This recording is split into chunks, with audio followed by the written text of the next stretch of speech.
DA বা মহার্ঘ ভাতা নিয়ে সুপ্রিম কোর্টের বড় রায়। এই ডিএ বা মহার্ঘ ভাতা আসলে কি?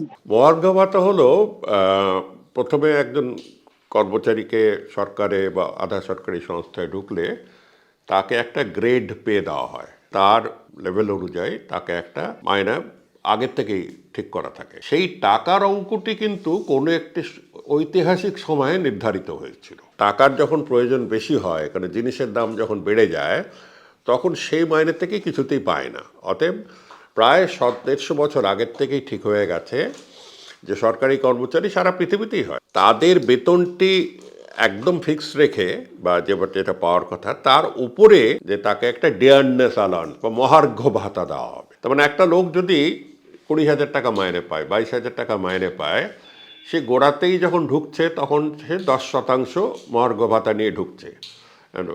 22,000 টাকা আর 2,200 টাকা, সে 24,000 কিছু টাকা পাচ্ছে। আজ থেকে 10 বছর পরে ও যে 20,000-এ ঢুকেছিল, আমরা ধরেই নিচ্ছি সেটা পরিবর্তন হচ্ছে না, সেই 20,000 টাকায় কিন্তু সে আর সেই 20,000 টাকা তখনকার দিনে যা কিন্তু সেগুলো আর পারবে না, পেরে উঠবে না।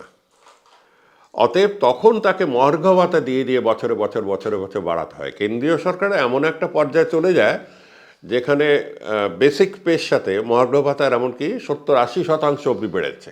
যখন 60-70-80% বেড়ে যায় তখন কেন্দ্রীয় সরকার একটা পে কমিশন বসায়, নিয়ে বলে যে স্যালারি প্লাস ডিএ, মানে আমার বেতন আর তার সাথে মহার্ঘ ভাতা দুটো একসাথে জুড়ে একটা কমিশন বলবে যে তোমার নতুন বেতন এত বর্ধিত করা হলো। মূল্যবৃদ্ধি না হলে কিন্তু দেওয়া হয় না। আমাদের এমনও সময় গেছে যেখানে মূল্যবৃদ্ধি এক বছরে তেমন কিছু হয়নি। ফলো করুন আনন্দবাজার.com।